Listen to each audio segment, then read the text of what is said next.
There are stories that have survived for thousands of years. They are repeated by teachers, written in textbooks, and quoted in formal speeches. They become part of us, just as familiar as the air we breathe. And that's why, when the truth finally comes to light, the impact can be especially devastating. You are holding not just a collection of historical corrections. This is an archive of revelations. 30 stories about how humanity looked into the mirror and saw things that never existed. If you're ready to learn the truth about the myths that have been believed for centuries, support this series with a like and share in the comments which revelation shocked you the most. This will inspire us to uncover new archives. Myth number 1. The hero who never made it. Picture a dusty road from Marathon to Athens, the 21st day of Bodromion in the ancient Greek calendar, roughly mid-September by our reckoning. Behind lies a battlefield, where Darius's Persian forces suffered a humiliating defeat by a small Athenian army. Ahead is a city awaiting news. And in the middle of this road is a man, running with all his might, gasping but not stopping. His name is Phidippides, or Philippides, or Eucleides. History has never been too concerned with the accuracy of names, as precision was never its strong suit in this legend. Every schoolchild knows this story. It is taught in history classes as a symbol of heroism, self-sacrifice, and duty. The soldier ran 42 kilometers and 395 meters from the battlefield to Athens, managed to shout, "Neniki kamen, we have won," and collapsed dead. This legend spawned an entire sporting event that today is part of the Olympic Games. The marathon is one of the most recognized competitions in the world. Millions of people tackle this distance each year, believing they honor the memory of a man who died from running. But here's the surprising fact. This story never existed in the form that everyone knows. Let's uncover its origins. Herodotus, the father of history and the main witness and chronicler of the Greco-Persian Wars, indeed mentions Phidippides. But in his version, this man did not run from Marathon to Athens. He ran in the opposite direction and for a completely different reason. Before the Battle of Marathon, the Athenians, knowing their forces were outmatched, sent a messenger to Sparta to request military aid. That messenger was Phidippides. He ran not 42 kilometers, but about 240 kilometers one way from Athens to Sparta, in just 2 days. This is truly an incredible achievement, far more impressive than the legendary run. The Spartans declined the request. They were occupied with a religious festival and couldn't march until the next full moon. Phidippides turned around and ran 240 kilometers back. There is no mention of a run from Marathon to Athens in any words of Herodotus. So where did the well-known story come from? The first to mention it was Plutarch, approximately 500 years after the events. Plutarch himself was uncertain about the details and referenced a certain Heraclides of Pontus, a writer from the 4th century BC, who, in turn, conveyed a version that circulated among the people. The name of the messenger in Plutarch's account is no longer Phidippides, but rather Eucleides. Lucian of Samosata, a satirist from the 2nd century AD, wrote yet another version, where the messenger is named Philippides. This particular version ultimately triumphed in public consciousness despite lacking any documentary evidence from the time of the events. Now, here comes the most fascinating part. The version that claims the messenger died after his run emerged even later and appears to be a pure rhetorical invention, a beautiful embellishment for oratorical speeches. No source close to the events confirms it. However, it perfectly fit the Greek notion of a heroic death, dying for one's homeland. To die with a victorious shout on one's lips? That was the ideal image, which found far more favor than the mundane fact of a living messenger who simply arrived in town and went to sleep. But the most astonishing turn of this story occurred in 1896, when the Olympic Games were revived in Athens. French philologist Michel Briel proposed to establish a race over the historical distance. The organizers agreed.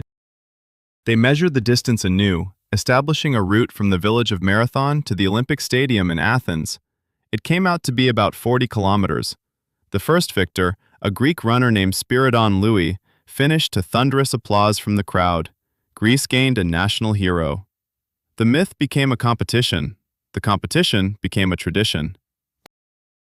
The tradition became part of human culture, and now, every year, millions of people cover the distance marked in honor of an event that never happened, in honor of a man who died differently and ran in the opposite direction. The spirit of this irony is steeped in over 5 centuries of errors and embellishments. The real Pheidippides ran 6 times farther, called for help that never came, and apparently returned home alive. His true feat was far more grand than what posterity chose to remember. Yet, it seems that 240 kilometers round trip without a fatal climax lacked the suitable material for a legend. Truth is always more modest than myth. But sometimes it is also more majestic, in a different sense. This myth was born from the desire to give an event a beautiful form. The next one emerged from the desire to impose a pure meaning on a revolution. Yet history rarely allows anything to be truly pure. Myth number 2. A revolution that brought freedom to no one. July 14th, 1789. A crowd storms the Bastille. The heavy gates of the fortress fall. Prisoners step into the light. The people rejoice. This marks the moment, according to common belief, when the era of democracy and freedom began. The Great French Revolution is portrayed in school textbooks as the triumphant march of reason over tyranny, the sacred birth of the values upon which the modern Western world stands: liberty, equality, fraternity. Imagine believing in something your whole life. Now, think about being asked to count how many people lost their lives in those early years of, quote, freedom. Let's start with the Bastille, a symbol of revolution. On the day it fell, there were 7 prisoners inside. 7. 2 of them were individuals with mental health issues, placed there by their families to rid themselves of inconvenient relatives. 4 were fraudsters convicted of document forgery, and 1 was a nobleman imprisoned at the request of his own family due to his immoral behavior. No political prisoners, no victims of tyranny. The revolution freed 2 madmen and 5 criminals and called it the birth of freedom. But this is just the first of many illusions. The subsequent years of the French Revolution are known as the Reign of Terror. And it's not just a metaphor. From September 1793 to July 1794, a span of merely 10 months, the Revolutionary Tribunal handed down around 17,000 death sentences. Historical estimates suggest that between 40 and 50,000 people were executed without trial or died in prisons. The guillotine, a humane invention of the Enlightenment era, designed to ensure painless and equal execution for all classes, operated with the precision of a factory machine. The most alarming aspect is who was sending people to the guillotine, not aristocrats. Not the old regime. It was the revolutionaries themselves. Maximilien Robespierre, a brilliant lawyer from Arras, known as the Incorruptible for his fanatical principles, led the Committee of Public Safety and turned it into a tool of mass extermination. His victims included not just nobles but other revolutionaries, those deemed not revolutionary enough or, conversely, too radical. Georges Danton, one of the revolution's leaders, was executed. Camille Desmoulins, a journalist whose pamphlets had ignited the crowd in 1789, met the same fate. The revolution devoured its children with an appetite the hated monarchy could only dream of. And what about freedom of speech? The Declaration of the Rights of Man and of the Citizen, adopted in August 1789, proudly proclaimed freedom of expression. Yet, just 4 years later, the Revolutionary Tribunal was sending people to the guillotine for a careless word, for not shouting, "Long live the Republic," loudly enough, or for possessing a portrait of the executed king. Freedom of the press lasted only a few months. Then the Jacobins shut down most newspapers that did not share their views. What about women's rights? Olympe de Gouges, who wrote the Declaration of the Rights of Woman and Citizen in 1791, was arrested and executed in 1793. The revolution that proclaimed equality denied women the right to vote, participate in political life, and access education on par with men. And the peasants, the very ones for whom all this was supposedly intended? In Vendée, a province in western France, They dared to rebel against the revolutionary government. They were frustrated by forced conscription, the closure of churches, and the destruction of their way of life. The response was a punitive expedition that historians refer to as the first genocide of the modern era. The hellish columns, voix infernales, swept through the province with fire and sword. Estimates suggest that between 150,000 to 250,000 people perished. Villages were completely burned down. General Turreau ordered no mercy, neither for men, nor women, nor children. All of this was happening under the banner of liberty, equality, and fraternity. So where did this beautiful myth come from? Partly, it originated from revolutionary propaganda itself, which crafted images with a power rivaling modern Hollywood cinema. Partly, it stemmed from the political needs of later eras. Both Napoleon and the Republican governments of the 19th century required a noble foundation. And partly, it arose from the fact that the real truth about the terror is too uncomfortable for any nation that wishes to consider itself the cradle of democracy. The real Great French Revolution is a grand, contradictory, bloody, and truly historically significant process. It genuinely changed Europe. It indeed ended the feudal order. But it did not immediately bring freedom and democracy. Instead, it brought chaos, violence, and new forms of tyranny, and only after decades and several regimes did it begin to transform into what we now call democratic values. Freedom never emerges quickly. This myth was built on blood. The next one will be based on gold, or rather, on its complete absence. Myth number 3. The pirates who sought not what you think. The black spot. A map with an X. A chest of dead men. 15 men on the dead man's chest. Yo-ho-ho and a bottle of rum. The image of the Caribbean pirate has become so ingrained in culture that it has nearly become an archetype. The daring free sailor who buries treasure on a deserted island and leaves a cryptic map for future generations. Hollywood has eagerly exploited this image, and today millions of people are convinced that the main occupation of Caribbean pirates was treasure hunting and burial. This is one of the most beautiful and completely inaccurate myths in history. Let's start with the most obvious. The buried treasure as a practice was a rare exception, not the rule. Pirates were primarily entrepreneurs. Cynical, brutal, but entrepreneurs nonetheless. The essence of their activity lay in quick riches, not in long-term asset storage underground. To bury treasure meant to set aside money that was immediately needed for provisions, ship repairs, new weapons, alcohol, and women in the nearest port. The logic of pirate economics worked in the opposite direction. Seize, spend, back out to sea. Historians can name literally one documented pirate who truly buried part of his treasure. That is William Kidd, Captain Kidd, a Scottish sailor active in the late 17th century. But he buried his valuables not because he wanted to create a hiding place for future generations. He hid them because he knew he would be arrested and hoped to use them as leverage in negotiations. The card was not played. He was hanged in 1701. Part of the treasure was discovered during his lifetime. There's zero romance here. But where did all this talk of maps and X marks the spot come from? One person is responsible: Robert Louis Stevenson. In 1883, he published Treasure Island. The book was written to entertain his stepson and became an outstanding commercial and cultural success. The map of the island, drawn by Stevenson himself to illustrate the novel, turned buried treasure into a staple of pirate imagery. Before this book, such a strong cultural representation didn't really exist. So, what were the real pirates of the Caribbean doing, especially during the golden age of piracy, from 1650 to 1730? Far more mundane and complicated things.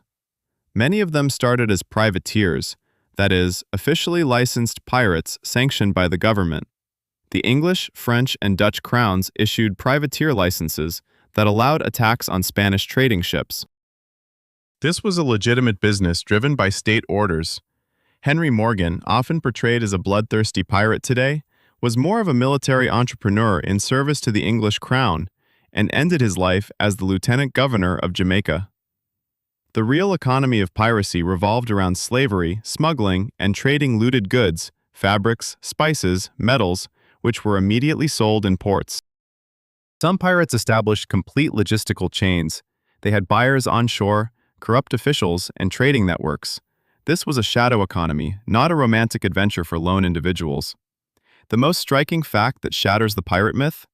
Many pirate ships operated under something resembling a democratic charter. Captains could be re-elected. Spoils were shared according to established rules.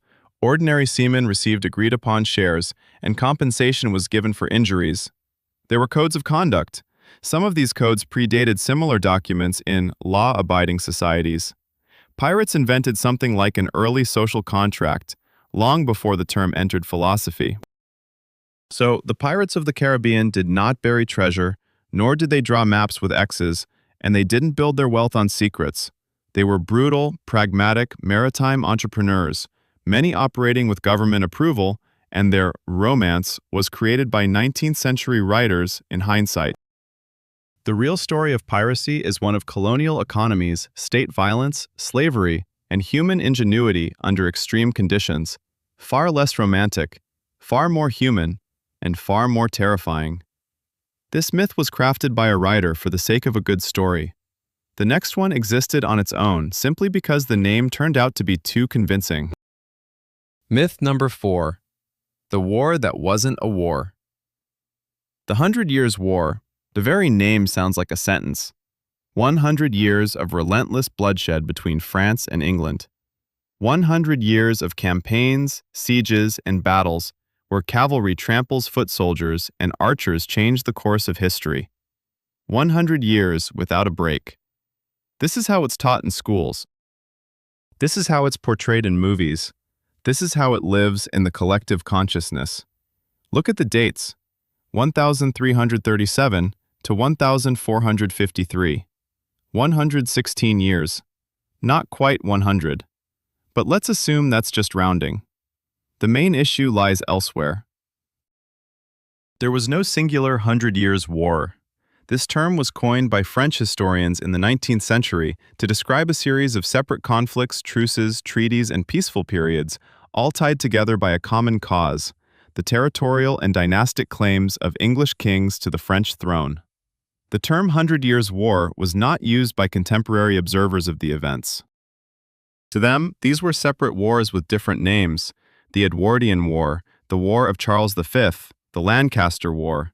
They fought, made peace, fought again, multiple times. Ceasefires and peaceful periods made up a significant part of those 116 years. After the Battle of Poitiers in 1356 and the capture of French King John II, both sides signed a peace treaty at Bretigny in 1360.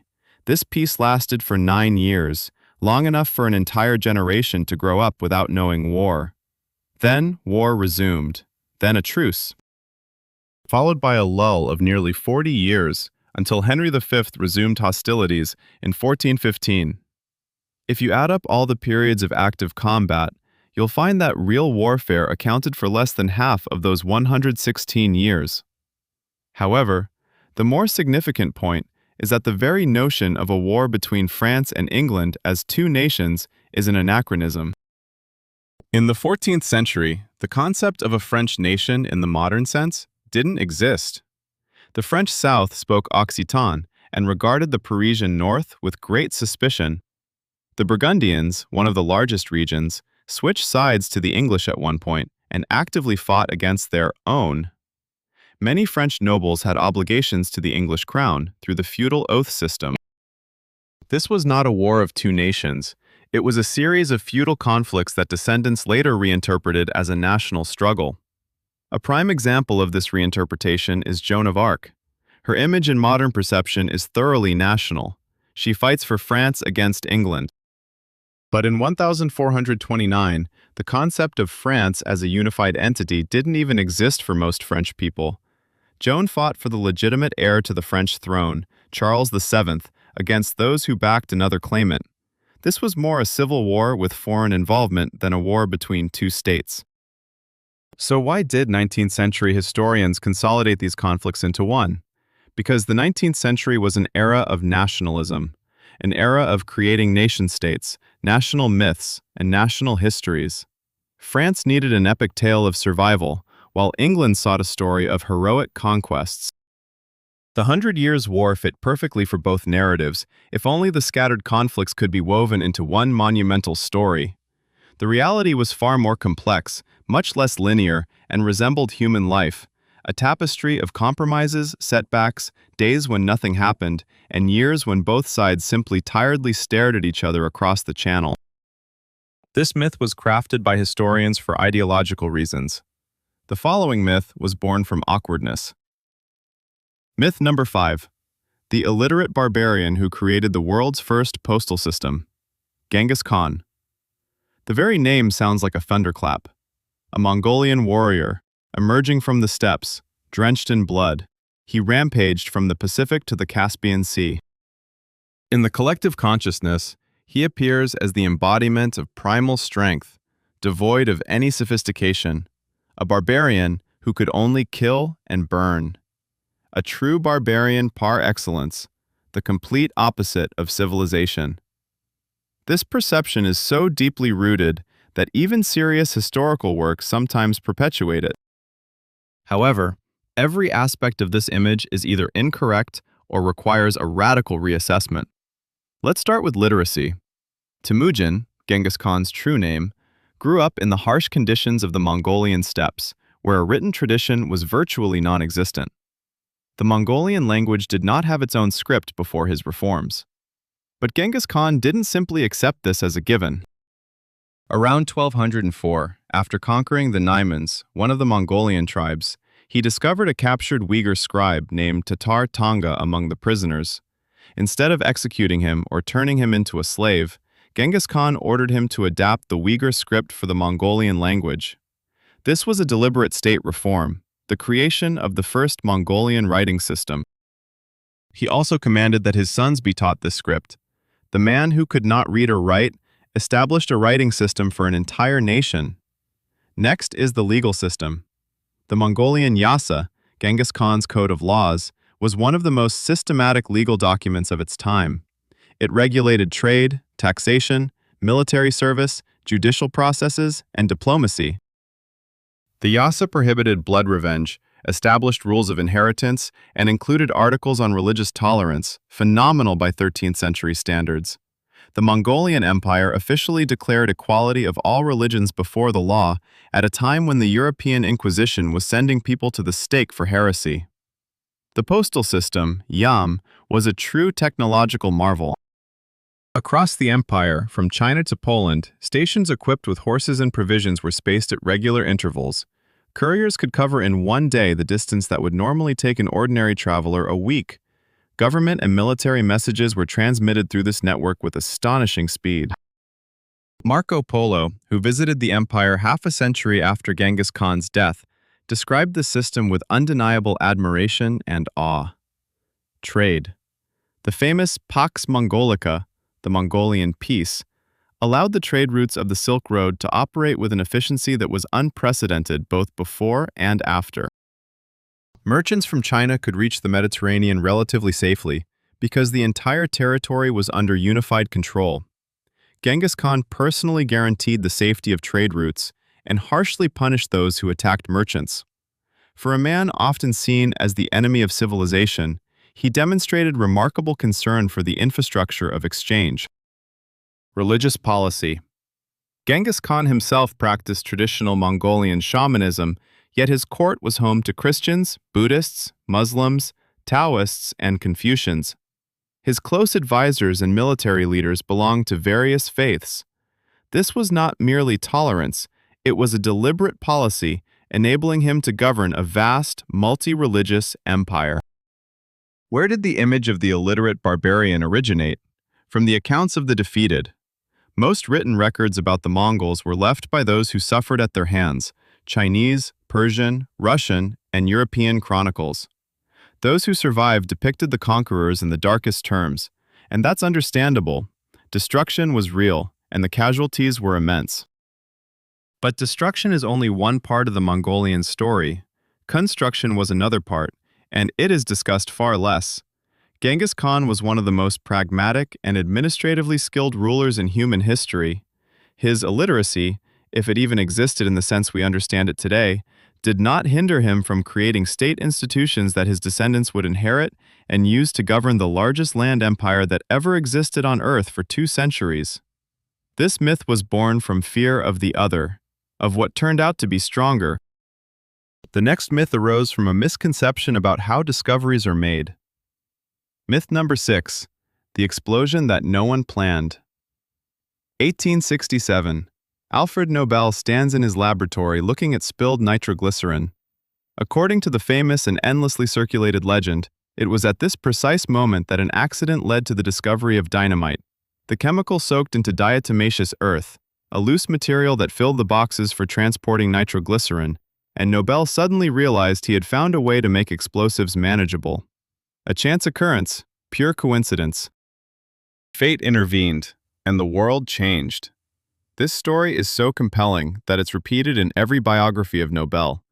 It's unfortunate that it is almost certainly untrue, or rather, an oversimplification that distorts the real story beyond recognition. Alfred Nobel did not stumble upon his discovery. He pursued it methodically, over many years, with relentless engineering logic. Nitroglycerin, the powerful explosive discovered by Italian chemist Ascanio Sobrero in 1847, was known to be a mortally unstable substance. Sobrero himself was against the industrial use of nitroglycerin. The liquid could explode from the slightest impact, temperature change, or careless movement. Alfred Nobel, a young Swedish chemist raised in an inventor's family, took on the challenge to make nitroglycerin safe to handle. He experimented with various carriers and additives for many months and years. He mixed nitroglycerin with coal, sawdust, and cement. He sought a substance that could absorb the liquid, reduce its sensitivity to shock, yet retain its explosive power. Diatomaceous earth, a porous sedimentary rock made up of ancient algae shells, was one of many experimental carriers. When Nobel confirmed that the mixture of nitroglycerin and diatomaceous earth maintained its explosive properties under mechanical stress, but did not detonate from accidental impacts, this was not a revelation from a random leak, but a logical result of years of dedicated work. The story of spilled nitroglycerin is almost certainly apocryphal. It likely stems from popular biographies of the late 19th century that favored beautiful narratives of eureka moments and serendipitous discoveries. Such stories sell better than the truth of a patient engineer diligently conducting experiments in a lab year after year. Nobel's personal history makes the legend of chance even less tenable. In 1864, an explosion at the Nobel factory near Stockholm killed his younger brother Emil and 4 other workers. This explosion was no accident in the conventional sense. It was a predictable outcome of working with unstable nitroglycerin. After his brother's death, Alfred's father, Emanuel Nobel, suffered a stroke and never recovered. Alfred continued his work but with renewed determination and a clearer understanding of what needed to be accomplished. Not to discover something new, but to solve a specific engineering problem. He received the patent for dynamite in 1867. It was not the result of a flash of insight, but rather the culmination of systematic research, paid for with personal tragedy and years of hard work. If there is irony in this story, it is this. The man who created one of the most destructive inventions of the industrial age was so shaken by the scale of its use in wars that he bequeathed much of his fortune to establish awards for contributions to peace and human welfare. The Nobel Prize represents atonement, purchased with the profits from explosives. Chance has nothing to do with it. This is a story of responsibility. This myth speaks of an inventor misunderstood. The next is about a woman who was not understood at all. Myth number 7, the martyr of science who died not for science. Alexandria, 5th century AD. A woman philosopher, mathematician, and astronomer teaches in a city where science and pagan wisdom are facing their final days against the onslaught of Christianity. Hypatia of Alexandria, a name that has become a symbol of how religious fanaticism destroys knowledge. Her murder in 415 AD is often viewed as a crime. A mob of Christian monks tore her apart simply because she was a pagan scholar, extinguishing the last flicker of Alexandrian intellectualism. This story has permeated culture through novels, films, and philosophical essays. Carl Sagan described her death in Cosmos as a symbolic end to ancient science.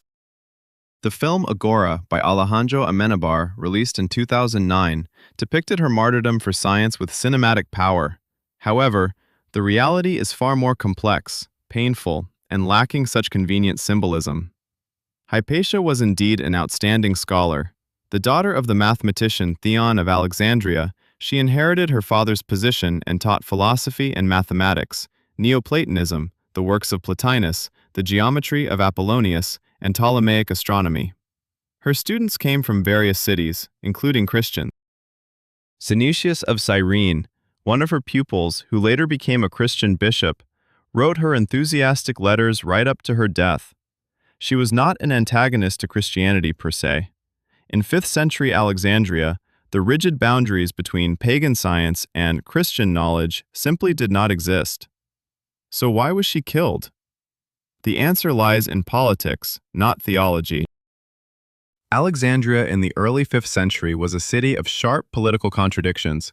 Orestes, the Roman prefect of Egypt, was in an irreconcilable conflict with Cyril of Alexandria, a powerful bishop. This was a battle between civil and ecclesiastical powers. Orestes was a Christian, but refused to yield to church pressure. Hypatia was his friend and advisor. For Cyril's supporters, she was not so much a pagan as a political ally of their enemy. The closest source to the events is the church historian Socrates Scholasticus, who wrote shortly after Hypatia's demise. His wording is very precise. The mob killed her because her influence over the prefect hindered reconciliation between Orestes and Cyril. It was a political murder, removing a person whose influence obstructed specific political goals of specific individuals. The association of her death with the end of ancient science is a later interpretation. Alexandrian intellectual life did not cease in 415 AD. The philosophical school of Alexandria continued to operate for over 100 years after Hypatia's death. The main form of the Alexandrian library had previously declined. Its gradual deterioration spanned centuries and was not linked to a single event. Hypatia became a symbol of the end of ancient science largely in the 18th century, when Enlightenment thinkers, especially Voltaire and Edward Gibbon, began to use her story as an argument in their disputes with the Church. They needed a powerful image, and Hypatia's fate fit perfectly, with just a slight adjustment of focus. This does not mean that her murder was any less horrific. It does not mean that the religious violence she fell victim to should be justified. But to call her a martyr of science, who perished for her scientific beliefs, is to replace the true story of a political assassination with a beautiful but false allegory. The truth about Hypatia is more tragic and humane than the myth. She died because she was too significant a player in a dangerously political game. Her strength lay in her intellect and influence, and that is exactly why she was killed. This myth was created by enlighteners. The next one, by the Greeks themselves.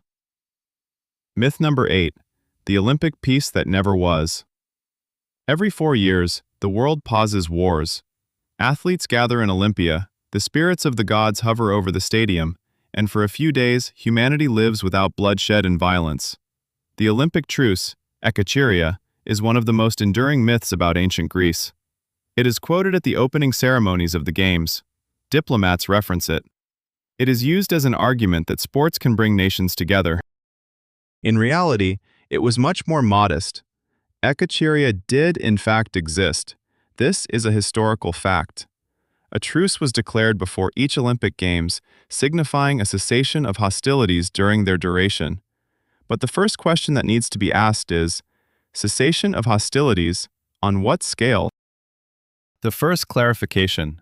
The truce primarily applied to Elis, the region where Olympia was located, and the roads taken by pilgrims and athletes to reach the Games. It was more of a guarantee of safe passage than a universal Greek ceasefire. The purpose of ekacheria was purely practical, to allow athletes and spectators to reach Olympia without the fear of being killed amid one of the many conflicts that constantly raged across Greek lands. The second clarification. The truce was regularly violated. In 520 BC, the Spartans were fined for attacking lepra during the Olympic Games. In 524 BC, according to other sources, at a different time, Sparta again violated the truce. In 420 BC, the Spartans were barred from participating in the games due to military actions during the Ekacheria.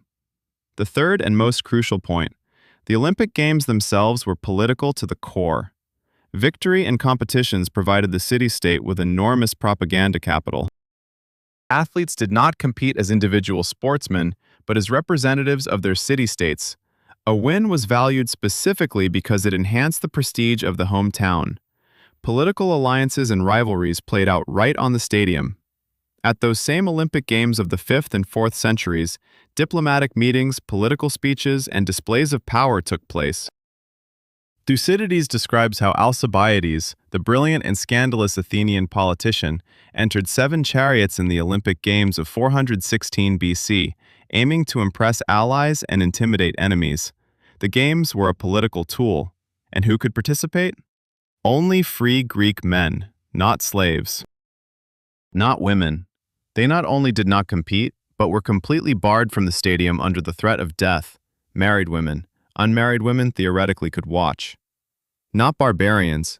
The entire concept of peace and unity was a construction of the elite, created for the elite, with strict restrictions based on gender, status, and ethnicity. The myth of the Olympic world is a beautiful concept, crafted much later for political purposes. The modern phrase, sports and politics don't mix, and the Olympic truce were largely articulated by Baron Pierre de Coubertin and other organizers of the revived Olympic Games in the late 19th century. They needed historical legitimacy for their project and projected an idealized image of ancient times. The ancient Greeks went to war before, during, and after the Olympic Games. This myth of peace and unity crumbles under even the slightest scrutiny. The next myth involves a fire allegedly witnessed by a mad ruler. Myth number 9. Nero, the violin, and the fire that never happened. July 64 AD. Rome is burning.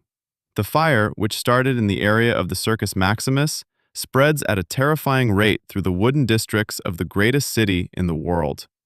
For 7 days, the fire devours Rome. And on a hill, safely away, stands the young Emperor Nero, playing his violin and admiring the blaze he allegedly caused. This image is one of the most enduring in history.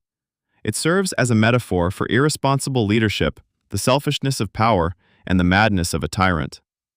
Playing the violin while Rome burns has become an idiom in many languages. Almost everything in this narrative is incorrect. Let's start with a simple fact. Violins did not exist in the 1st century AD.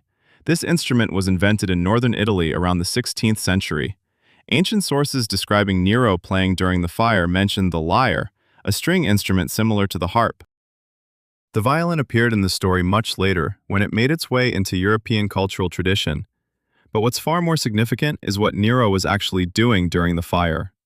At the moment the fire broke out, Nero was in Anzio, modern-day Anzio, about 50 kilometers from Rome. Upon learning of the fire, he immediately returned to the capital. Tacitus, the main source for this period, who was not particularly friendly towards Nero, nevertheless reports that the emperor personally oversaw firefighting efforts and rescue operations. Nero opened his gardens, the Campus Martius, and several public buildings for the victims. He organized food supplies from Ostia and lowered grain prices. After the fire, he initiated a major reconstruction plan for Rome, with new building codes, wide streets, stone houses instead of wooden ones, and fireproof materials. All of this does not fit the image of a ruler enjoying the destruction of his city. Allegations of arson surfaced immediately, and Nero quickly tried to redirect the blame to Christians, which led to the first large-scale persecution of Christians in Rome. The accounts of Nero setting fire to Rome vary greatly among ancient sources. Suetonius, writing half a century later, claims that Nero openly set fire to Rome. Tacitus, taking a more measured approach, states that it is unknown whether it was an accident or the malicious intent of the prince. Dio Cassius, writing even later, again asserts that it was a deliberate act. The contradictions among these sources are telling in themselves. What was his motive? Nero did indeed want to clear space for a grand construction project, his opulent palace known as the Golden House. Critics immediately pointed to this as evidence of his intent. However, the Golden House was built on land destroyed by the fire, which could be seen as both a consequence and a cause of the blaze. The image of Nero on a hill playing the lyre first appears in Suetonius, a biographer known for his engaging narrative style but not for analytical rigor. This detail may have been propaganda from hostile senatorial circles, an exaggeration over time, or merely a literary embellishment. There's no denying that Nero was a cruel and unstable ruler. This is a historical fact. But the image of a madman playing the violin over a burning city is a posthumous construct created by his political enemies and amplified over the centuries. The real Nero was occupied with rescue operations on the day of the fire. Less dramatic, but true nonetheless. This myth portrays a ruler hated by his elites. The next myth concerns the church, which we fail to understand. Myth number 10. The Church and Anatomy, a war that never happened. The Catholic Church supposedly prohibited dissections. That's what everyone knows. As a result, medieval doctors were ignorant, and anatomy stagnated for 1,000 years. Therefore, Andreas Vesalius, who published his monumental treatise on the fabric of the human body in 1543, was seen as a revolutionary challenging the Church's ban.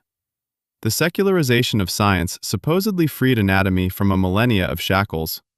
This makes for a compelling narrative about the battle between science and religion. However, it is largely inaccurate. There was never a universal church ban on dissections. No papal document, church council, or official edict explicitly prohibited anatomical studies in general. This legend partially stems from a misinterpretation of Pope Boniface VIII's bull De Testande Feritatis from 1299, which did not ban dissections but prohibited the boiling of crusaders' bodies for transportation of bones back home. It had nothing to do with anatomy. The true history of medical anatomy in the medieval period tells a different story. By 1279, the University of Bologna had received authorization for public dissections. Medical schools across Europe, including Montpellier, Padua, and Naples, conducted anatomical demonstrations since the late 13th century. Mondino de Luzzi, the Bologna professor, performed the first documented public dissection in 1306 and wrote Anatomy, the first medical textbook based on actual dissections. The Church not only allowed these practices, it actively supported them. Many medical schools conducting anatomical dissections operated at monasteries and under church patronage. Pope Sixtus IV openly approved anatomical investigations in Rome at the end of the 15th century. Pope Clement VII personally sponsored anatomical work. So, why did anatomy progress so slowly during the Middle Ages? The reasons were much more mundane. There were few corpses. Laws limited the use of bodies of executed criminals. The tradition of authoritative knowledge was strong. Galen, whose writings dominated medicine, did not dissect humans but only animals, and his descriptions often did not match reality. Correcting the great authority was socially and academically risky. Preservation techniques for bodies were inadequate. These were practical limitations, not religious prohibitions. Vesalius himself, often depicted as a fighter against church dogma, worked at the University of Padua, on territory under the jurisdiction of the Venetian Republic, in a cultural environment where the church did not hinder his work. He obtained bodies for dissections officially and legally. His revolution was one of method. He dissected himself rather than simply retelling Galen's work, not a rebellion against church restrictions. The myth of a church war against anatomy was created during the Enlightenment as part of a broader narrative about the dark ages of religion being replaced by the light of science. It served as a political argument in an ideological debate. The history is far more nuanced. This myth involves a conflict that never existed. The next myth is about a man who nobody understood. Myth number 11. The Buddha that was misrepresented.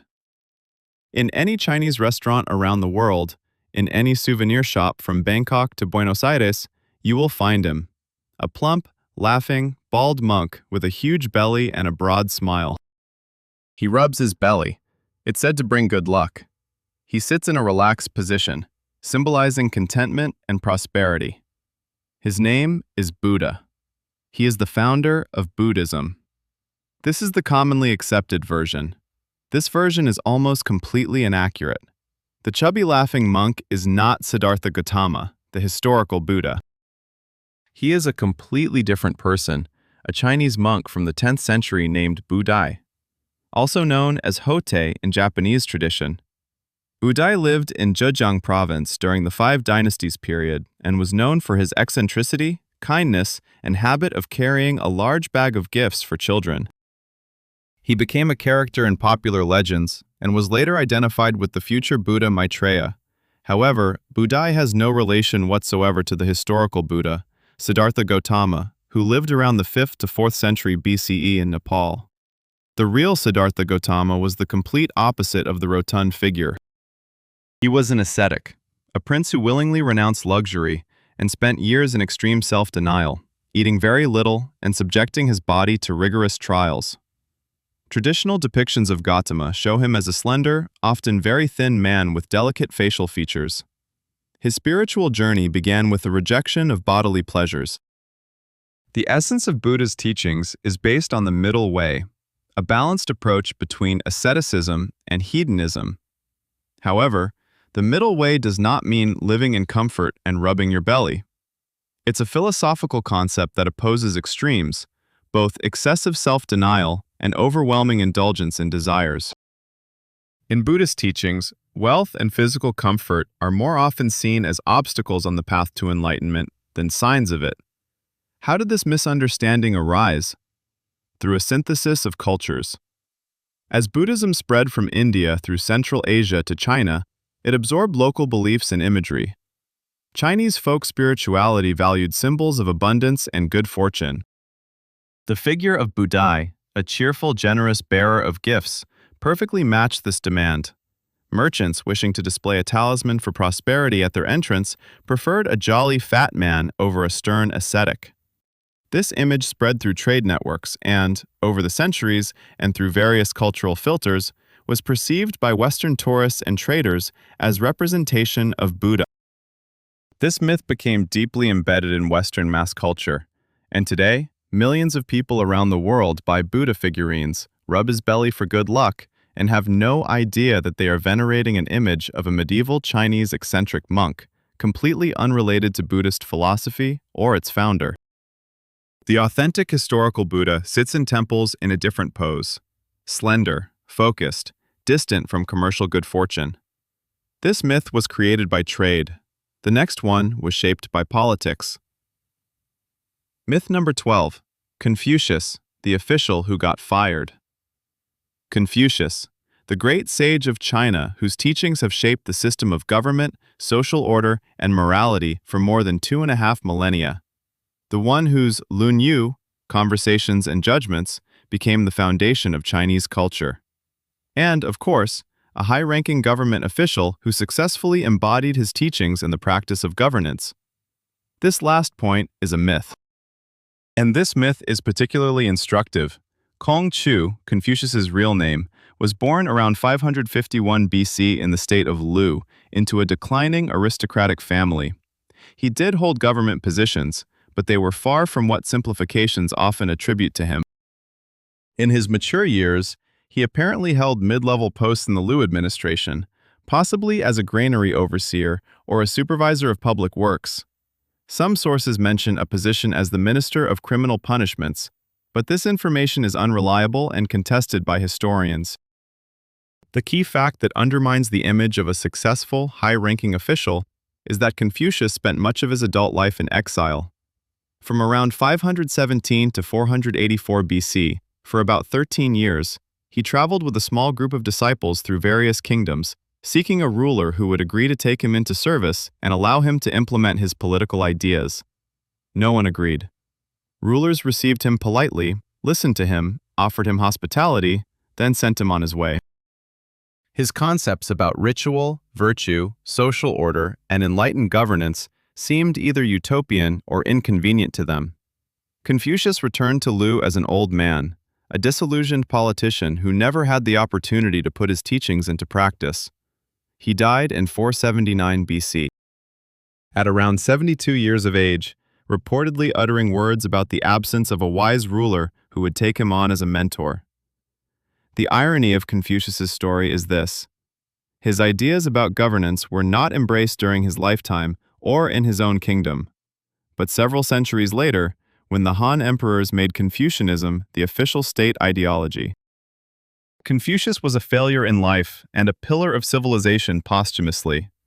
The second layer of the myth concerns the content of his teachings. In popular belief, Confucius is a sage, proclaiming maxims about harmony and reverence for elders. The real Confucius was a political reformer, concerned with very specific questions. How should a city-state be governed? What are a ruler's duties to the people? What is the role of ritual in maintaining social order?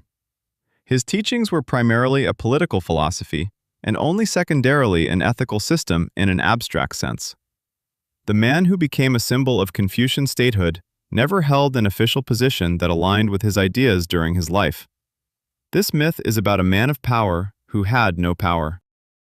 The next is about a state that is traditionally considered monolithic.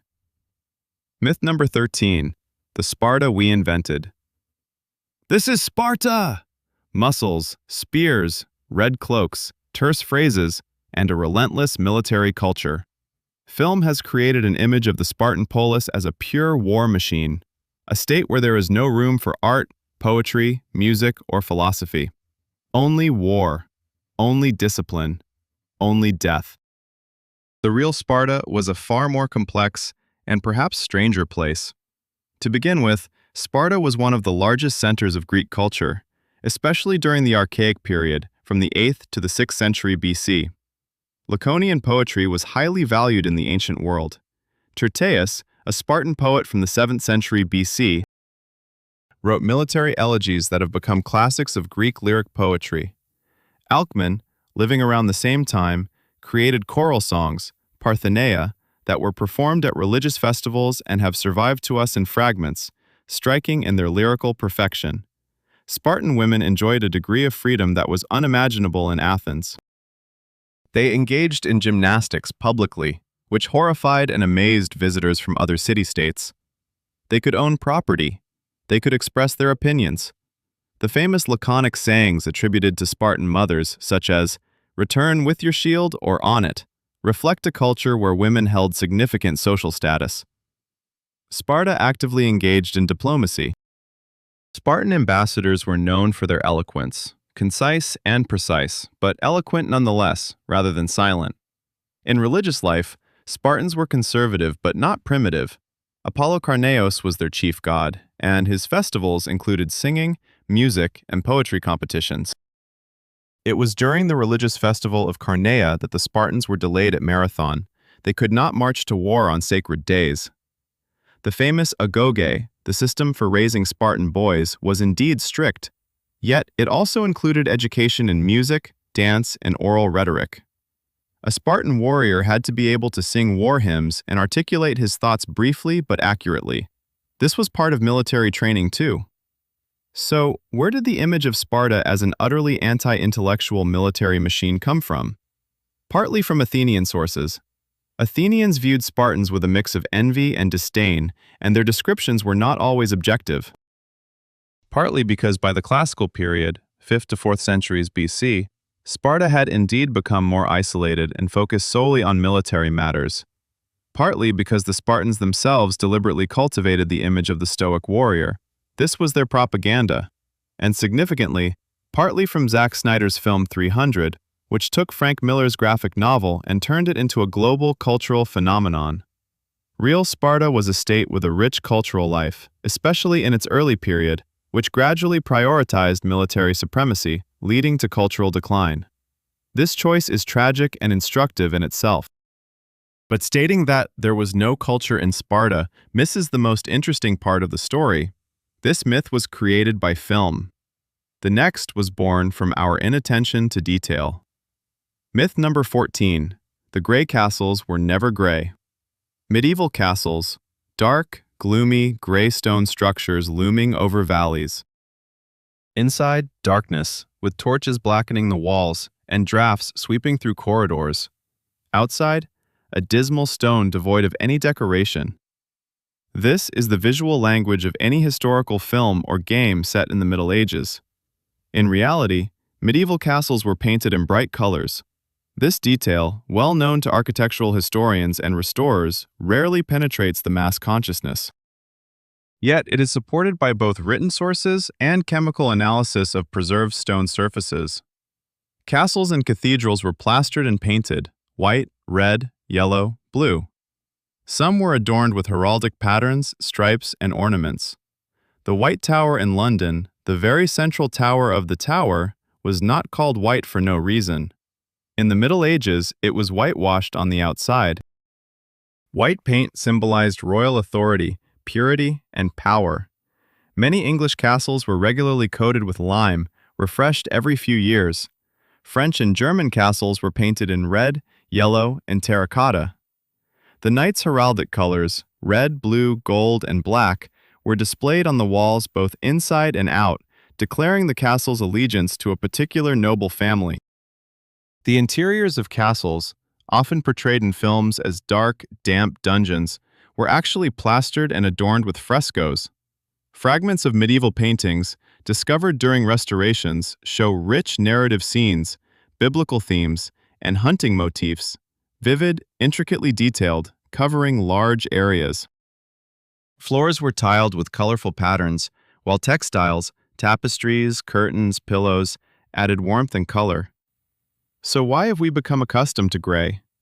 Because gray is the color of the exposed stone after centuries of plaster and paint have fallen away. Most castles that are now tourist attractions stood in ruins for centuries, and this is how the Romantic movement of the 19th century discovered them. Gothic novels by Horace Walpole and Anne Radcliffe created the image of grim, gray ruins, which became the aesthetic norm replicated in painting, theater, and film.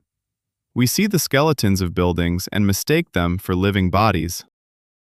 The true Middle Ages were far more colorful, vibrant, and visually rich than films suggest. People of that era lived among colors, valued them, and spent considerable sums to make their walls shine.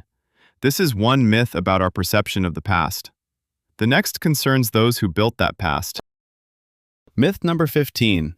The Colosseum and the slaves who weren't there.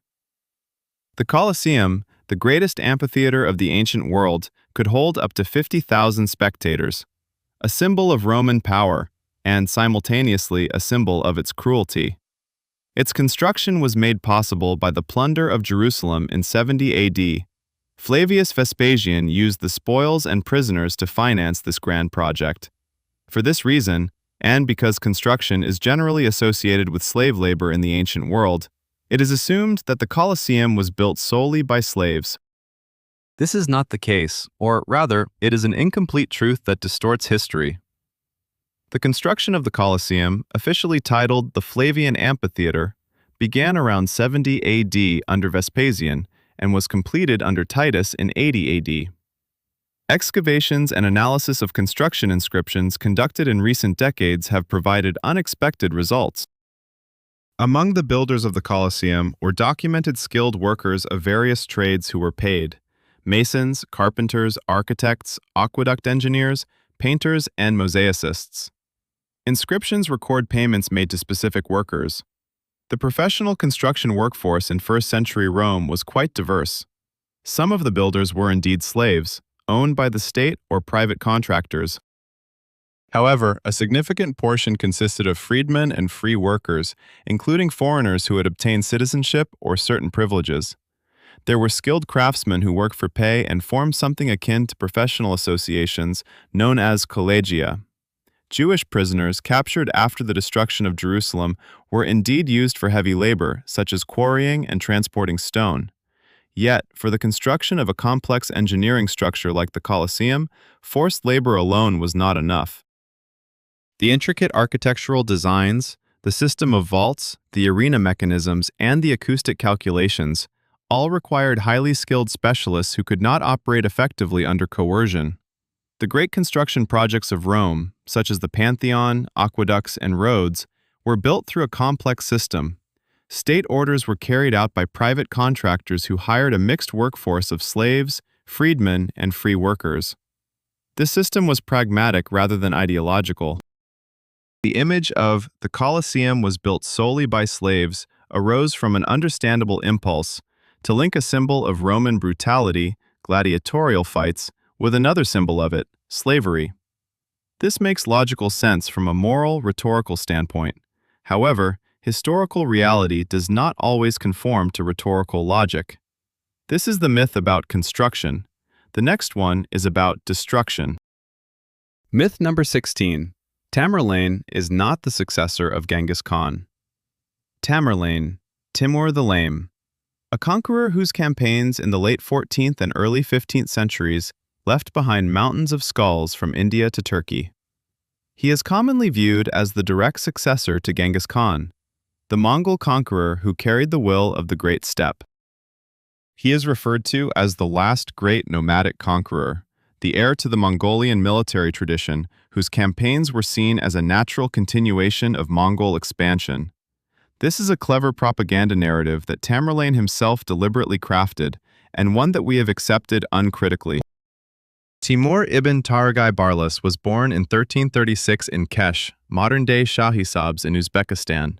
He was a Turk from the Barlas tribe, which was formerly counted among the Mongolian tribes, but had been Turkicized and spoke Turkish by the 14th century. His Mongolian blood was virtually non-existent, or at least his connection to the Genghisid dynasty was quite distant. The problem for Timur was this. In the then Turkic Mongolian world, only the descendants of Genghis Khan, the Genghisids, had the right to bear the title of Khan and to legitimately claim power. Timur was not a Genghisid. So how did he resolve this issue? Brilliantly and unabashedly. First, he married Sarai Mulk Khanum, the widow of the last Khan of the Chagatai Ulus, a true descendant of Genghis Khan. This allowed him to bear the title Gurgan, which means son-in-law of the Khanial lineage, and to put on his coins and documents the names of formal Genghisid puppet Khans from whom he supposedly ruled. De jure, Timur was always merely a commander. De facto, he was an absolute ruler. Secondly, he actively constructed his own genealogy. In his official biographies, created by court historians, a legend emerged that claimed he was descended from Genghis Khan through a complex lineage. This legend doesn't stand up to critical scrutiny, but it served its purpose well as propaganda. Thirdly, and this is the most astonishing aspect, Timur was a devout Muslim. While Genghis Khan practiced shamanism and his descendants adopted various beliefs, Timur built part of his legitimacy on the image of a defender of Islam. He defeated the Golden Horde partly on the grounds that its Khans were not sufficiently zealous in their practice of Islam. He destroyed pagan and Nestorian Christian centers in Central Asia. This does not align with the image of a successor to Genghis Khan, who proclaimed religious tolerance as one of the principles of his state. Finally, Timur annihilated what remained of the Mongol states, the successors of Genghis Khan. He defeated the Golden Horde, weakening it so much that it never recovered. He attacked the Chagatai Khanate. He did not promote Mongolian continuity, he obliterated it, clearing the way for his own empire.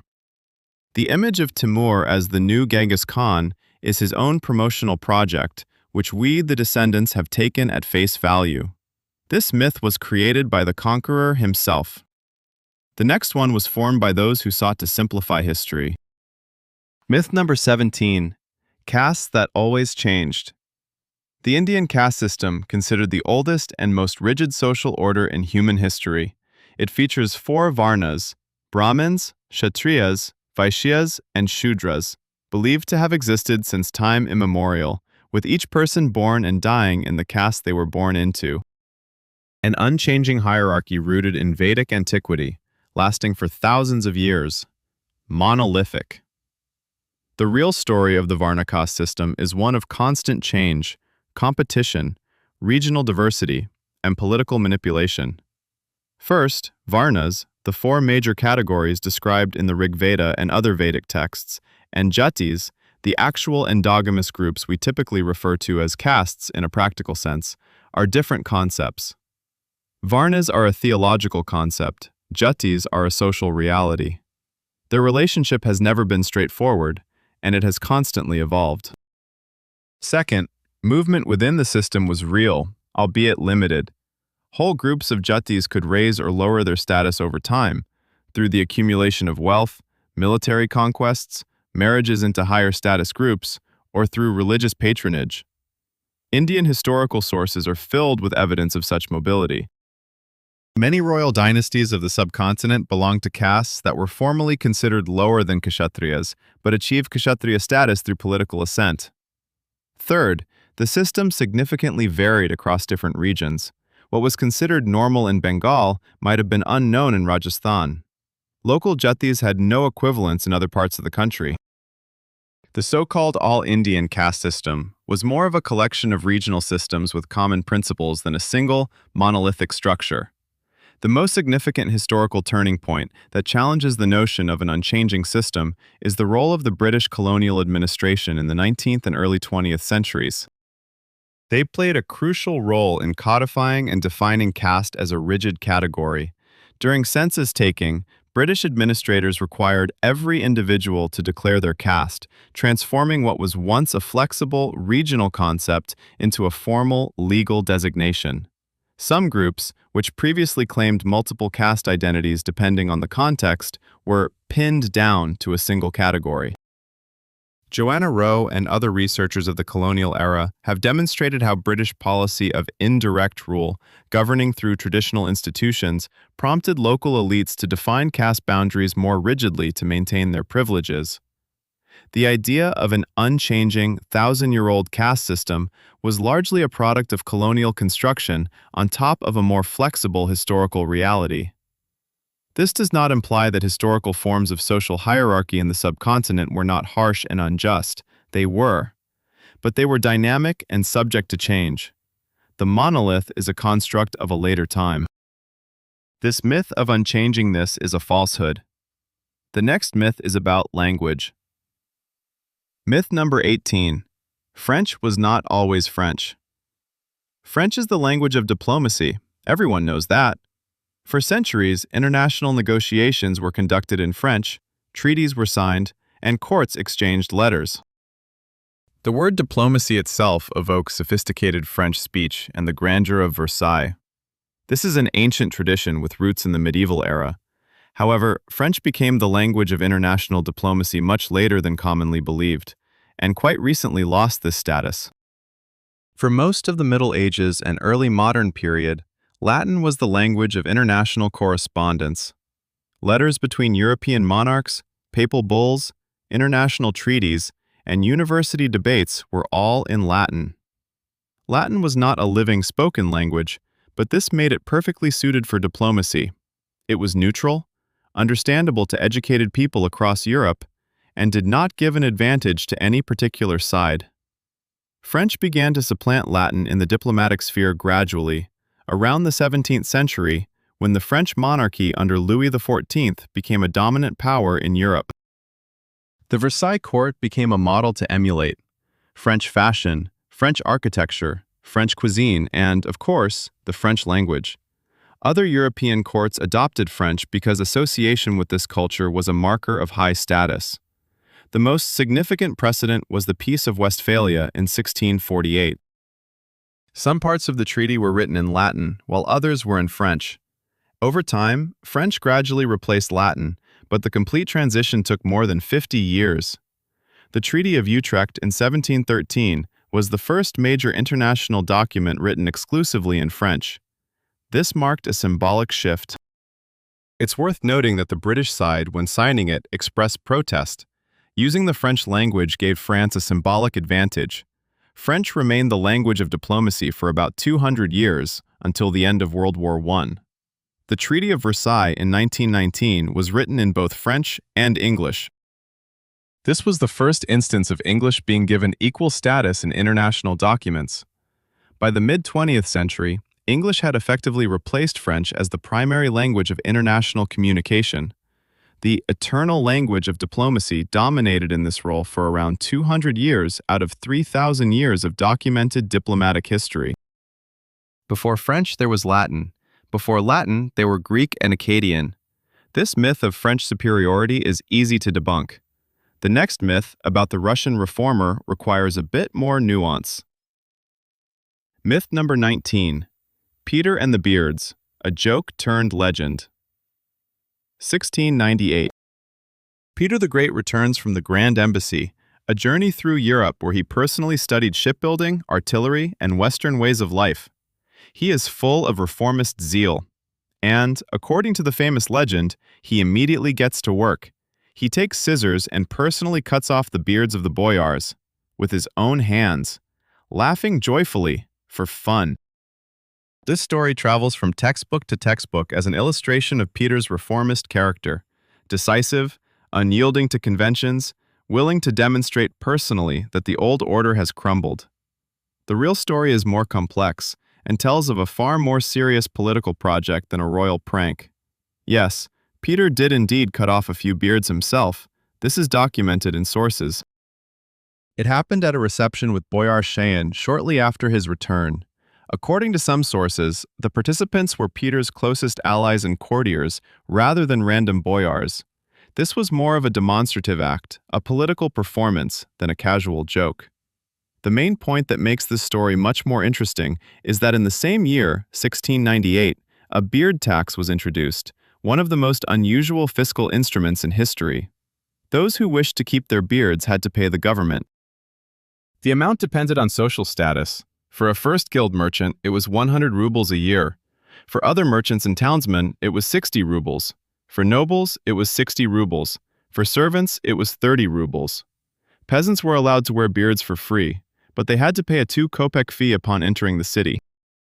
Upon paying the tax, individuals would receive a copper token depicting a beard with the inscription, "A beard is an extra burden." This was one of the world's earliest documents certifying rights to a specific appearance. The system operated as an administrative mechanism for enforcing reforms through economic pressure rather than physical violence. Peter didn't just chop off beards for fun. He implemented a systematic policy of westernization of the elite's appearance, recognizing that symbolic image held political significance. In the contemporary Russian mindset, a beard signified orthodox piety, a connection to tradition and identity. A blow to the beard was a blow to the symbolic code of the old elite. This was a cultural revolution, manifested through the details of clothing and appearance. Simultaneously, dress codes were introduced. European attire for nobles and townsfolk, mandatory shaving for military personnel. This was a coordinated program aimed at transforming the visual language of Russian society. The story of Peter's personal grooming practices is real. However, turning it into a humorous episode instead of a key element of systematic reform simplifies the true historical drama. This myth is about a reform that was more serious than it appears. The next myth is about a death that was more ordinary than it seems. Myth number 20. Egyptian mummies, not just pharaohs. Egyptian mummies, golden sarcophagi, the curse of the pharaohs, hieroglyphs on the walls of burial chambers. This image, formed from thousands of films, novels, and museum exhibits, is inextricably linked to one idea. Mummification is a privilege of the elite, primarily the pharaohs. This is one of the most widespread misconceptions about Egypt. Mummification in ancient Egypt was not solely reserved for kings. It was a business with various price levels, offering a range of services for different social groups, much like a modern funeral industry with its economy and premium packages. Herodotus, who visited Egypt around 450 BC, described 3 categories of mummification. The highest category involved a full procedure with the removal of the brain and internal organs, sodium salt, linen bandages, and amulets. This was expensive. The middle category included body cavity washing with cedar oil and salting. The cheaper option simply involved washing and salting without organ removal. The most remarkable discovery in modern Egyptology in this area is that cats, ibises, crocodiles, bulls, fish, and scarab beetles were also mummified. Millions of animal mummies were not a coincidence. They were part of an industrial process catering to the market for religious offerings. Pilgrims bought mummified animals as tributes to the gods in temples throughout Egypt. The scale of this production is astounding. Over 1 million animal mummies have been found in the necropolis of Abydos alone. As for the social range of human mummies, among those discovered are artisans, artists, traders, lower-ranking priests, and soldiers. In Deir el-Medina, a village of craftsmen who built royal tombs, mummies of workers have been found, carefully embalmed with great attention to detail. This is not royal luxury, it's a common practice for anyone who could afford it. Child mummies are even more telling. Among the finds are mummies of newborns and infants clearly belonging to middle-class families. The Egyptian view of death and the afterlife made no exceptions for age or nobility. Any Egyptian who had the means for a basic procedure could be prepared for eternity.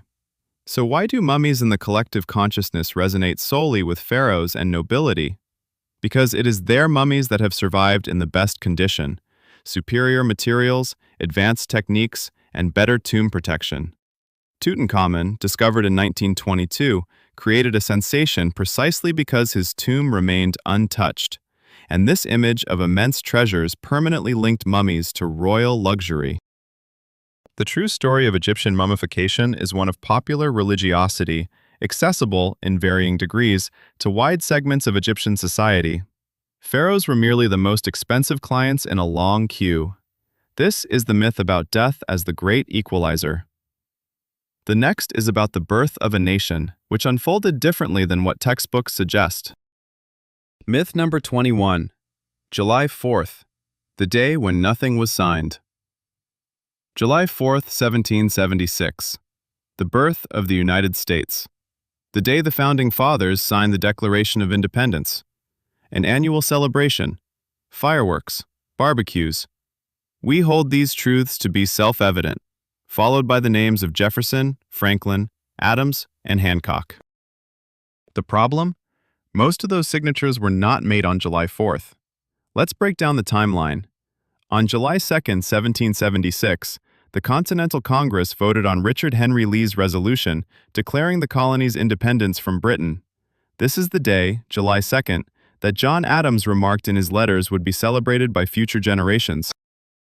He was convinced that July 2nd would be the key date in history.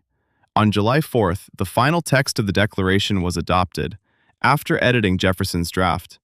It was approved and sent for printing. This is the date recorded on the document. But the signatures? Most members of Congress signed their names on August 2nd, 1776, almost a month later. By then, a clean copy had been made on parchment, and it was at this time that 56 delegates signed it. Some signed even later, at the end of the year. Two signers, Thomas McKean and Matthew Thornton, added their names in the fall. John Hancock, the first signer, who notably signed with a flourish so that, as legend has it, the British king could read it without glasses, did so as President of Congress on August 2nd. Another noteworthy fact, the document itself was not announced collectively as the Declaration of Independence. It was read in different places on different days. Residents of New York heard it on July 8th. Some parts of the country, even later. Why did the 4th of July become a symbolic date? Partly, it was by chance. This was the date printed on the copies that were circulated throughout the country. Additionally, there was a political need for a specific date to represent the nation's birth. Just as a person needs a birthday, the nation needed one too, and the 4th of July simply became that day. When, in 1826, exactly 50 years after the Declaration was adopted, both John Adams and Thomas Jefferson died on the same day, it was viewed as an almost supernatural sign. The date took on a sacred status.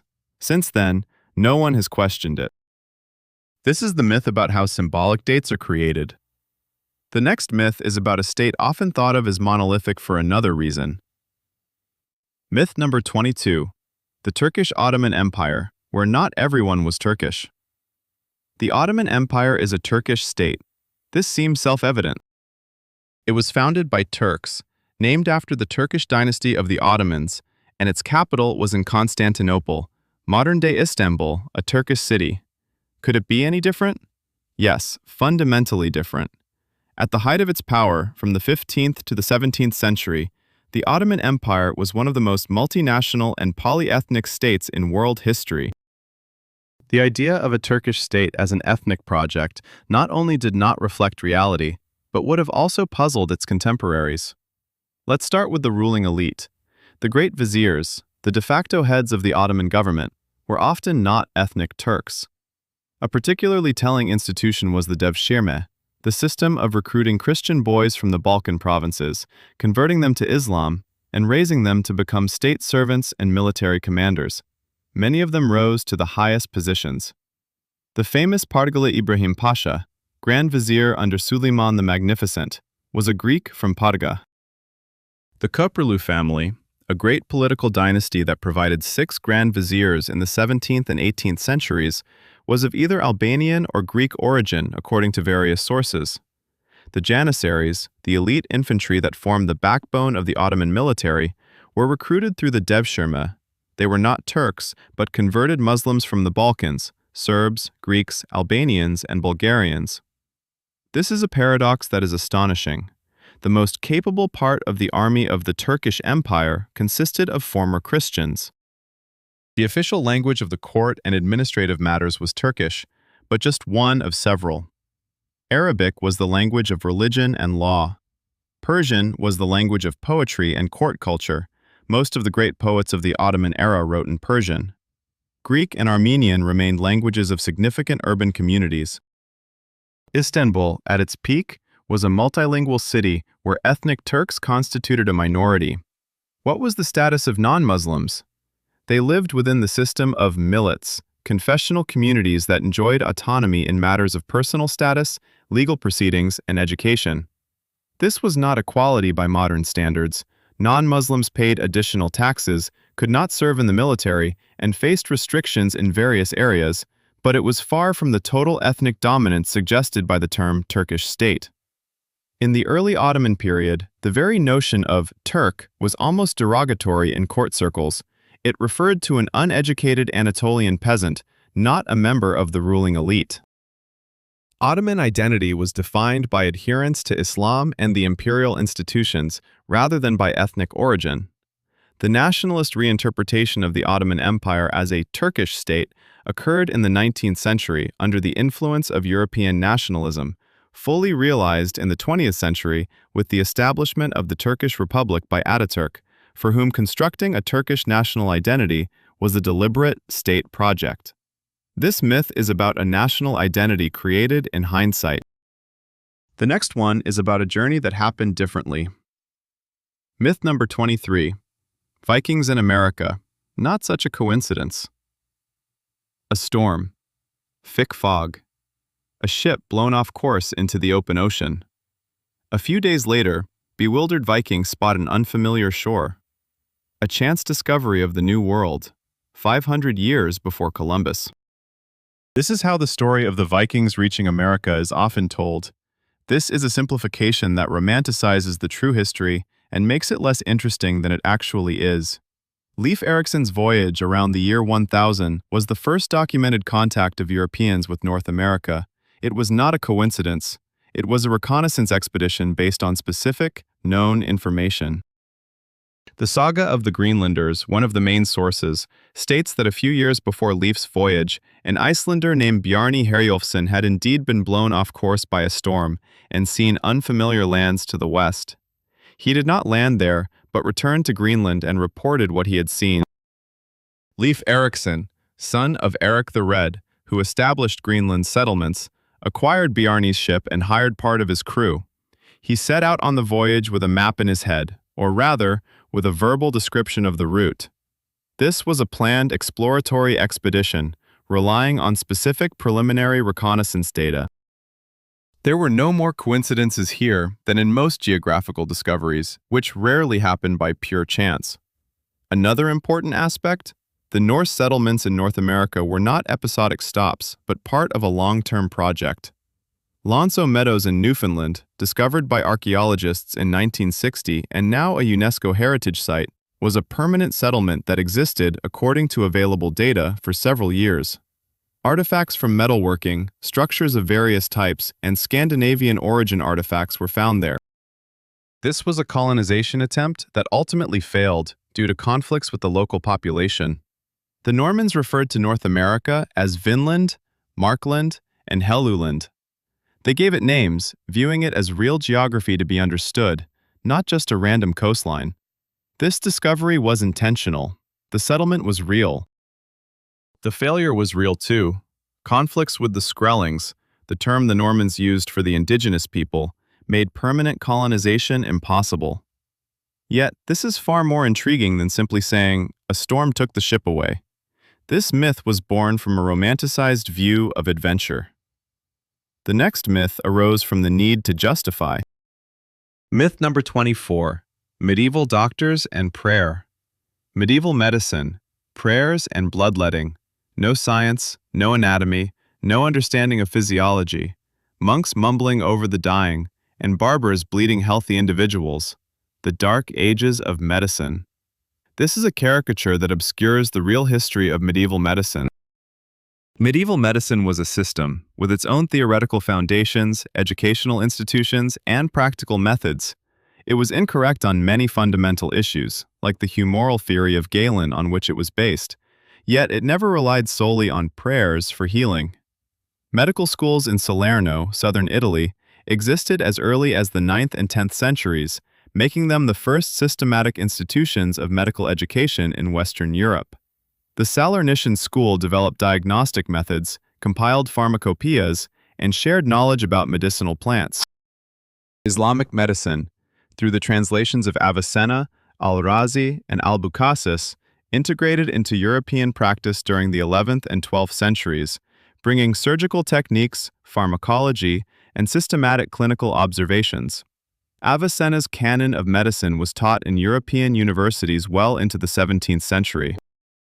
Surgery in the medieval period was significantly more advanced than commonly believed. Surgeons performed trepanation. Archaeological evidence suggests some patients survived. Cataract removals, amputations with subsequent cauterization, tumor removals, and abdominal surgeries for injuries. Albucasis, a 10th and 11th century Andalusian surgeon, left behind an illustrated surgical treatise describing over 200 surgical instruments. Bloodletting was indeed widely practiced, and it was a mistake that often hastened a patient's death.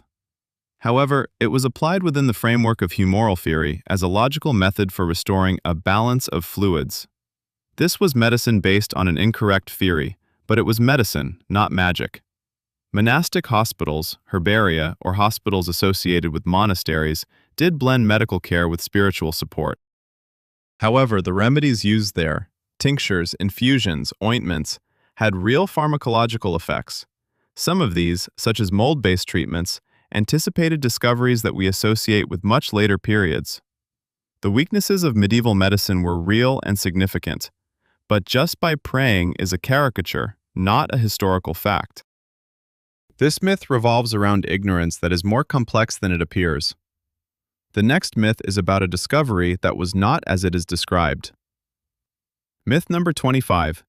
Jacques Cartier and the Canada he did not discover. Jacques Cartier discovered Canada for Europe. This statement is found in many Canadian history textbooks, and for a long time it has been taken for granted. There are several problems here. First, Cartier arrived in shores that were already well known to European fishermen long before him. Breton and Norman fishermen had been fishing off the coasts of Newfoundland and Labrador since the late 15th and early 16th centuries. Portuguese explorers, the Corte Real brothers, explored those same shores around 1500, almost 35 years before Cartier's first expedition in 1534. John Cabot reached North America in 1497 under the English flag. Second, when Cartier arrived at the mouth of the St. Lawrence River, people were living there, and certainly not in small numbers. The Iroquois Confederacy, Algonquin peoples, and the Stadacona community in what would become Quebec were complex, organized societies with their own political structures, trade networks, and cultural traditions. Cartier did not discover empty land. Third, and perhaps the most striking fact, the word Canada was taken by Cartier from the local inhabitants. The Iroquoian word Canada meant settlement or village. Cartier heard it when the locals referred to their settlement of Stadacona and mistakenly thought it referred to the entire country. The discoverer of Canada named it after a term that already existed before him. Furthermore, Cartier's first journey in 1534 would have been literally impossible without the assistance of local navigators. He was unfamiliar with these waters. He did not know this territory. Native guides, including two young men from Stadacona who accompanied him on his first season, guided his movements. What did Cartier truly achieve? He conducted the first official exploration of the St. Lawrence River on behalf of the French crown. He created maps. He undertook the first French wintering on the American continent, which was tough. His crew suffered from scurvy. He established the first formal relations between the French monarchy and the peoples of North America. These are real and significant achievements. But the notion of discovering Canada, in the sense of the first European to see these lands, is incorrect. He was not the first. He was, however, the first official French representative whose travels led to a French colonial presence. This distinction is important. This myth concerns primacy. The next one is also about primacy. Myth number 26. Watt and the steam engine that already existed. James Watt invented the steam engine. This story is one of the foundational narratives of the Industrial Revolution. The Scottish engineer in 1765 observed steam lifting the lid of a kettle, and this inspires him to invent something that will change the world. James Watt, the transformer of the steam engine. James Watt didn't invent the steam engine, he improved it, and this improvement was revolutionary, but that's the essence of the matter. The steam engine as a concept existed long before Watt. In the 1st century AD, Hero of Alexandria described the aeolipile, a sphere that spun under the influence of steam. This was more of a scientific curiosity than a practical device, but the principle was established. In the early 18th century, Thomas Newcomen built the first practical steam engine. In 1712, it was installed to pump water out of coal mines. Newcomen's engine worked. It effectively pumped water. However, it was incredibly inefficient. The fuel consumption was enormous and the power output was low. When a young James Watt repaired a model of Newcomen's engine at the University of Glasgow in 1765, he noticed its fundamental inefficiency. The cylinder was heated and cooled during each cycle, leading to massive steam consumption. Watt proposed a groundbreaking solution to move the condensation of steam to a separate vessel, a condenser. The cylinder stayed hot continuously, while the condenser remained cold, significantly increasing the engine's efficiency. This was a brilliant engineering solution, transforming the steam engine from an expensive pump into a versatile engine suitable for industry. Watt and his business partner, Matthew Boulton, created the first industrial steam engine in its modern sense. That's why Watt's name is rightfully associated with the Industrial Revolution. But as the inventor of the steam engine, no, he was its transformer. The distinction doesn't downplay Watt's contributions, they are immense. The difference lies in the fact that the history of engineering thought isn't made up of singular brilliant insights. It consists of cumulative advancements, each step building on the previous one. This myth is about inventors. The next one is about defeat. Myth number 27. The hemorrhoid that didn't lose at Waterloo. June 18th, 1815. Napoleon Bonaparte loses the final battle of his career at Waterloo. Why? Because he suffered from acute hemorrhoids and couldn't personally lead the attack at a crucial moment. Hemorrhoids changed the course of European history. This version has surprisingly gained popularity. It is discussed in medical journals, quoted in biographies, and has entered the cultural lexicon as an amusing historical oddity.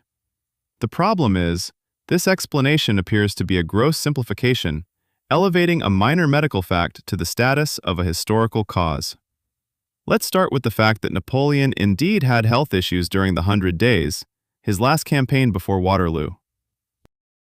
His biographers note a range of ailments: colds, urinary system problems, possible hemorrhoids, and general fatigue.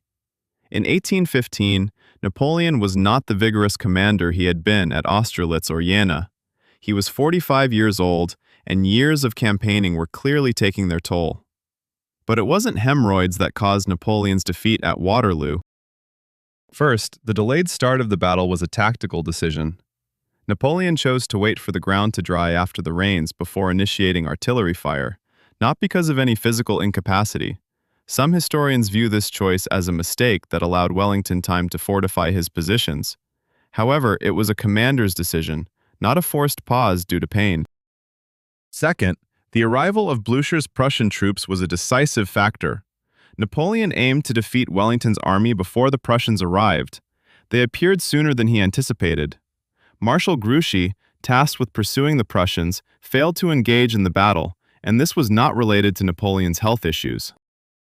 Third, the attack by the Old Guard, Napoleon's last reserve, was repelled not because Napoleon was unwell, but because the Prussian cavalry struck the French flank at a critical moment. Attributing Napoleon's defeat at Waterloo to hemorrhoids is a form of medical reductionism that some alternative historical narratives fall into. It's appealing precisely because it's humorously absurd, a great historical disaster explained by a mundane medical complaint. However, the story of Waterloo is one of strategic miscalculations, unforeseen allies, and the randomness of war, which cannot be reduced to a single physical condition of the commander. This myth simplifies the complex. The next one simplifies the most interesting aspects. Myth number 28. Hannibal and the elephants. Who he crossed. Without Hannibal crossed the Alps with elephants. This image is one of the most memorable in ancient history. War elephants climbing snowy passes. The Carthaginian general leading an exotic army through unimaginable obstacles. This crossing is one of the greatest military enterprises of antiquity. All of this is true, but the popular image of this crossing distorts its actual scale and significance. First, the elephants in Hannibal's army during his Alpine crossing in 218 BC were a minor component. He began the journey with 37 elephants. By the time his army descended into the Po Valley, most of the elephants had perished from cold and exhaustion. According to various sources, only one elephant, named Surus, who may have been commanded by Hannibal himself, survived to the first major battles in Italy. In other words, the elephants that became icons of this crossing played virtually no role in the Italian campaign, exactly where Hannibal achieved his greatest victories, at the Ticinus, the Trebia, Lake Trasimene, and Cannae. Second, what exactly did Hannibal cross? Modern historians still debate the specific pass he took. Polybius and Livy, the two primary sources, provide descriptions that do not easily fit with particular geography. Theories about the Col de Clapier, Mont Cenis, and Col du Mont Genèvre each have their proponents. In 2016, an international team of scientists conducted research on soil samples in the Col de la Traversette area.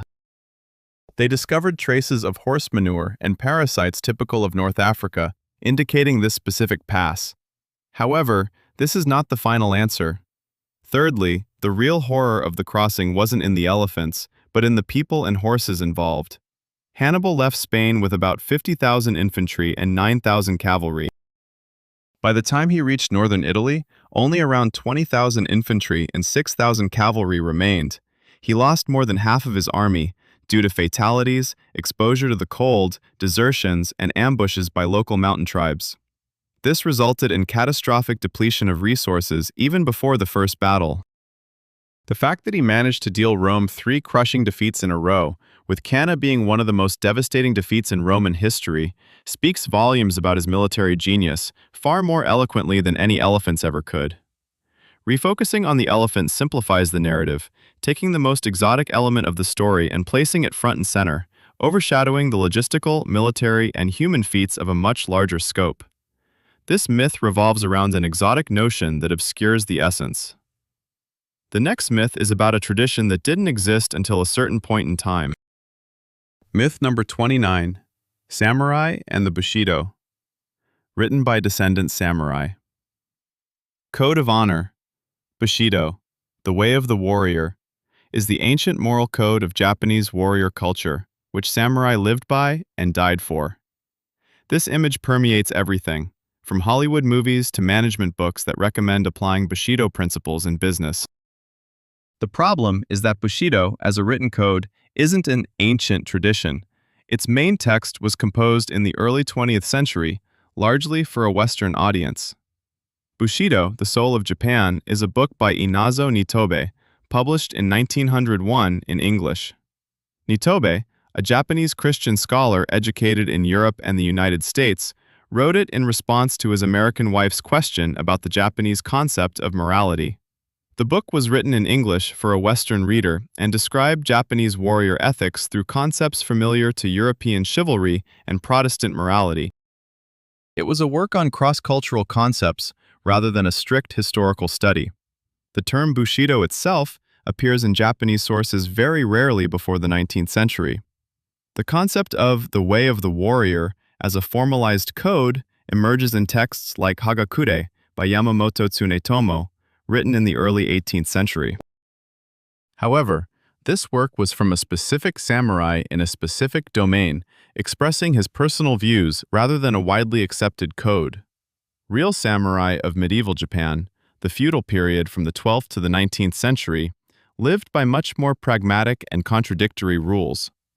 Betrayals, switching sides, political maneuvering, and trade were all normal parts of samurai life. Sengoku, the Warring States period of the 15th and 16th centuries, was an era marked by widespread betrayal, where military leaders switched their loyalties from one lord to another with alarming regularity. This situation doesn't quite align with the notion of absolute loyalty to one's lord, as described in Bushido.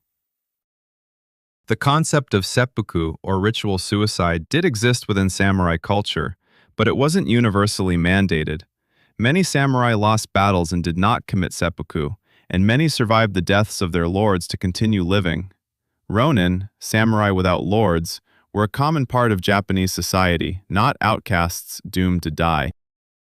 The romanticization of Bushido occurred during the Meiji era, the late 19th and early 20th centuries, when Japan was modernizing and simultaneously crafting a national myth about its unique warrior tradition. The imperial ideology needed an image of the disciplined, self-sacrificing warrior, so Bushido was discovered and redefined to fit this need. The code that seems ancient was largely written during the age of steam and electricity. This myth is about a tradition that was invented. The last myth is about resistance, which was less prevalent than commonly believed. Myth number 30, the French resistance that almost didn't exist. World War II. Occupied France. In basements and forests, thousands of resistance fighters, Maquis, were active. They printed leaflets, blew up bridges, helped Allied pilots escape, and sent intelligence back to London. All of France was resisting. De Gaulle was the voice, and the Maquis represented the hands of the entire nation. This image is one of the primary national myths of 20th century France. It was carefully constructed by de Gaulle and post-war governments. It played a significant political role, enabling France to join the ranks of the victorious nations, avoid reparations, and maintain national dignity. However, it was also a considerable exaggeration. Actual participation of French people in organized resistance by 1942, which was the midpoint of the occupation, is estimated by historians to be around 1% of the population. 1%. 1 out of every 100 French people. By 1944, as the Allies landed in Normandy and Germany's defeat loomed larger, that number grew, opportunistically. De Gaulle bitterly joked that half of France claimed to be in the resistance. What did the majority do? They adapted. The Vichy regime, the collaborative French government led by Marshal Pétain, enjoyed real support from a significant portion of the population, especially in the early years of the occupation. Pétain was a national hero from World War I, and his authority was immense. Many French people sincerely believed that cooperating with Germany was the lesser evil, a way to protect France from a worse fate. The deportation of the Jewish population, one of the darkest episodes of this period, was largely carried out by the French police. The roundup of Jews in Paris in July 1942, known as Veldiv, was organized by French authorities under German orders. More than 13,000 Jewish residents of Paris, including around 4,000 children, were arrested by the French police. This does not mean that the resistance was not real or significant. It was. Its members risked their lives and often paid the ultimate price. They gathered intelligence of real military importance. Networks that helped Allied pilots escape occupied Europe saved thousands of lives. By the end of the occupation, the resistance had become a serious military force. However, the notion that most French people resisted is simply untrue. The historical reality is much more complex and painful. After the war, France needed a national myth to move forward, and de Gaulle, a shrewd politician, skillfully created that myth. Historians who began to challenge this version in the 70s and 80s faced genuine societal resistance. The truth about the French resistance reveals how people behave under extreme fear and coercion. The majority survive, the minority resists. Very few do so from the beginning, when the outcome is still uncertain. These few deserve remembrance and respect, precisely because they were few in number. The myth of a nationwide resistance diminishes their heroism, blending it into a fabricated majority. 30 myths. 30 stories about how humanity preferred beautiful lies to uncomfortable truths. About how images were crafted by politicians, writers, and descendants, and how those images outlive their creators, becoming obvious facts for future generations. But every myth has another side. Behind every revelation lies the story of real people, complex, contradictory, not at all resembling the flat figures of legends. The real Phidippides ran 6 times further than we believed. The real Genghis Khan created a writing system for an entire nation. The real Hypatia was killed by politicians, not fanatics. The real resistance was the heroism of a minority, not a majority, and that is what makes it heroic. History does not need embellishment. It is rich enough on its own.